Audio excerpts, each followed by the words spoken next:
করে। কোনটা যে মঙ্গলময় আমি সেটা বুঝতে পারছি না। কারণ যাহাদিগকে বধ করিয়া বাঁচিতে চাহি না, সেই ধৃতরাষ্ট্র পুত্ররাই আমার সম্মুখে অবস্থিত হইয়াছে। তাহলে এই নিজের জনকে তো হত্যা করে আমি বাঁচতে চাই না, তাহলে আমি এই যুদ্ধ কেন করব?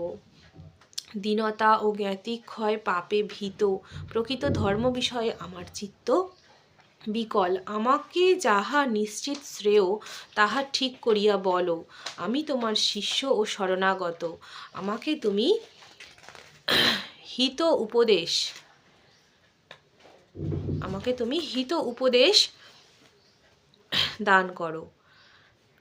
অর্থ আছে অথচ শত্রু নাই। পৃথিবীতে এইরূপ রাজা পাইলেও, এমনকি দেবতাদের আধিপত্য পাইলেও, তবু চিত্ত শোককর এই দুঃখের কাছে সমস্ত হেয়।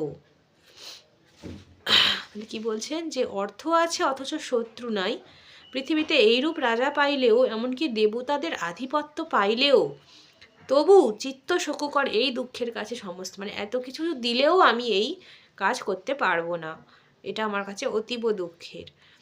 শত্রু বিজয়ী অলসতা শূন্য অর্জুন ভগবান শ্রীকৃষ্ণকে এই সকল কথা বলিবার পর বলিলেন, আমি যুদ্ধ করিব না। ইহার পর অর্জুন নীরব রইলেন।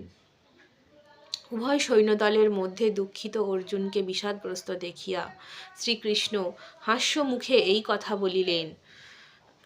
শ্রীকৃষ্ণ বলিলেন, যাহা শোক করার অযোগ্য সেই বিষয়ে অনুশোচনা করিতেছ? যাহা শোক করার অযোগ্য, মানে তুমি যে বিষয়ে শোক করছো ওটা আদৌ শোক করার কোনো বিষয় নয়, তো সেই বিষয়ে তুমি অনুশোচনা করিতেছ। আবার জ্ঞানীর মতো কথাও বলছো, কিন্তু জ্ঞানী ব্যক্তিরা মৃত বা জীবিতদের জন্য কখনো শোক করেন না। প্রকৃত যারা জ্ঞানী ব্যক্তি হন তারা মৃত অথবা জীবিত কোনো ব্যক্তির জন্যই শোক প্রকাশ করে না। এইবার ভগবান বলছেন, আমি তুমি বা এই রাজারা যে ইতিপূর্বে ছিলাম না তাহা কিন্তু নয়, তাহাতে দেহির কোনো পরিবর্তন হয় না।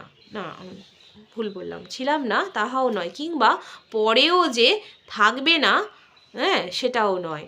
তাহলে যেমনই প্রত্যেকের জীবনে বাল্য, যৌবন ও বার্ধক্য আসে এবং যায়।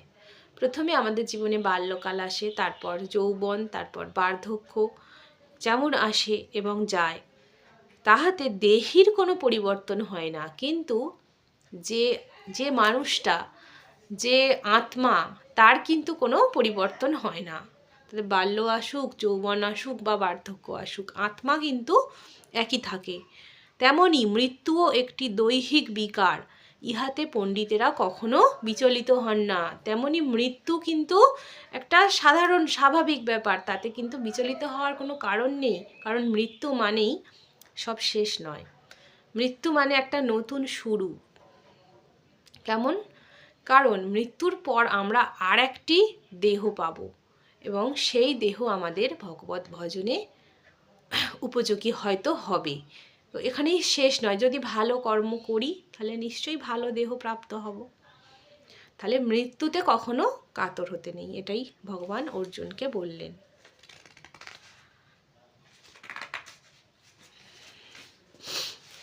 ইন্দ্রিয়গণের সহিত বিষয়ের সংযোগে সুখ দুঃখ শীত গ্রীষ্মাদি বোধ জন্মায়। অতএব এই সকল অনিত্য বিষয় তুচ্ছ জ্ঞানে সহ্য করাই ঠিক। এই যে শীত গ্রীষ্ম সুখ দুঃখ আসে জীবনে, এগুলো কিন্তু ইন্দ্রিয়ের সঙ্গে বিষয়ের সংযোগের জন্যই হয়, এতে কখনো বিচলিত হতে নেই। এগুলোকে তুচ্ছ জ্ঞান করাই সঠিক। যে ব্যক্তি জ্ঞানী তিনি এই সুখ ও দুঃখকে সমান মনে করেন। যাহাকে এই সকল ইন্দ্রিয় পীড়া দিতে পারে না, তিনি মোক্ষ লাভ করিতে পারেন। তাহলে মোক্ষ লাভ কে করতে পারে? এই সকল ইন্দ্রিয় যাকে পীড়া দিতে, এই শীত এলেই সে কাতর হয়ে পড়বে না যে প্রকৃত জ্ঞানী, গ্রীষ্মেতেও কাতর হয়ে পড়বে না, তেমনি সুখেও খুব বেশি সে আনন্দ করবে না এবং দুঃখেও সে বিচলিত হবে না, সেই হচ্ছে পরম জ্ঞানী, তিনি মোক্ষ লাভ করতে পারেন। অনিত্য বস্তুর অস্তিত্ব নাই, নিত্য বস্তুর বিনাশও নাই। তত্ত্বদর্শীগণ ইহার প্রকৃত রূপ জানতে পেরেছেন। যিনি সর্বত্র ব্যাপী তাহাকে অবিনাশী বলিয়া জানিও।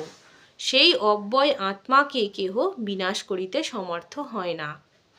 এই দেহধারী আত্মা নিত্য বস্তু ভোগ রহিত ও পরিণাম শূন্য, কিন্তু এই আত্মার আধার দেহগুলির বিনাশ হবে। অতএব হে অর্জুন, যুদ্ধ করো। তখন ভগবান বললেন যে তুমি যাদেরকে ভাবছো তাদের মৃত্যু হবে, কিন্তু তাদের তো মৃত্যু হবে না, কারণ আত্মার তো কখনো বিনাশ নেই। তারা যে দেহটা ধারণ করে আছে, শুধুমাত্র সেই দেহটারই ক্ষয় হবে, দেহটাই ধ্বংস হবে। তাই তুমি যুদ্ধ করো। যে ব্যক্তি আত্মাকে হন্তা বা হত বলেন, তাহারা উভয়েই কিছু জানেন না। কারণ আত্মা কাহাকেও বধ করে না বা কাহার দ্বারা বধ হয়ও না। এই যে দেহের মধ্যে অতি সূক্ষ্ম একটা চুলের অগ্রভাগের 10 ভাগের 1 ভাগ হয়তো, অতি সূক্ষ্ম, সেই হচ্ছে আত্মা, যাকে তো দেখা তো যায় না। এবং সেই আত্মা বলছেন ভগবান যে এই আত্মা কাহাকেও বধ করে না বা কাহার দ্বারা বধও হয় না।